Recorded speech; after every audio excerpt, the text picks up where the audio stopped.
அன்பான இதயங்களுக்கு என் இனிமையான வணக்கங்க. இன்னைக்கு நாம மரவள்ளி கிழங்கு குச்சி பதியம் போடுவதால் என்ன நன்மைகள் வாங்க பார்க்கலாம். இந்த மாதிரி மரவள்ளி குச்சி நறுக்கி நாம பதியம் போடுவதால்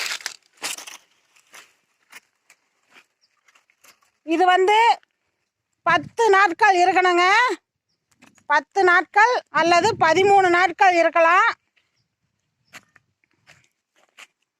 அது மரவள்ளி குறுப்பு வரும் அந்த கிழங்கு குச்சி.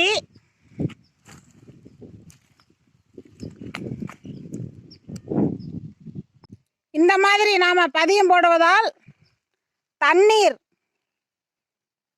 குறைச்சலாக சொல்லுங்க.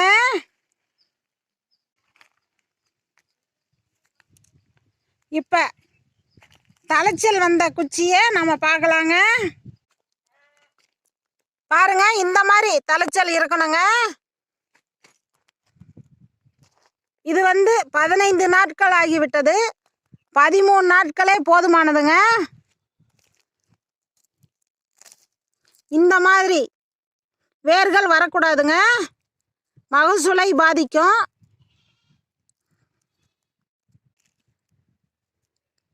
இந்த மாதிரி இருக்கணும், வேர்கள் வரக்கூடாது. இது 13 நாள் ஆனது. இந்த மாதிரி நம்ம நடவு செய்யணுங்க.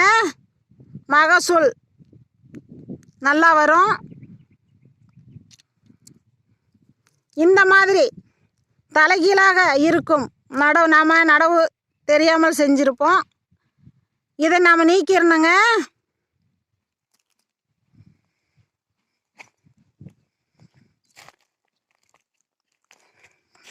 வாங்க இப்போ நடவு செய்கிறத பார்க்கலாம்.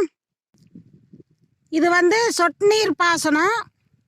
சொட்டு நீர் பாசனம் அளவு 3.5 அடிங்க. மரவள்ளி குச்சி நடவு அளவு 2 அடி. நல்ல ஈரப்பதம் இருக்கணுங்க. அப்போ நடவு செஞ்சால் நல்லாக தலையும். நல்ல ஈரப்பதம் இருக்கும்போது நடவு செய்யணுங்க. அப்போத்தான் நன்றாக தலையும். இதில் களை எடுப்பது ஒன்று குறையும், ஆட்கள் வேலையும் கொஞ்சம் குறையுங்க. நன்றிங்க.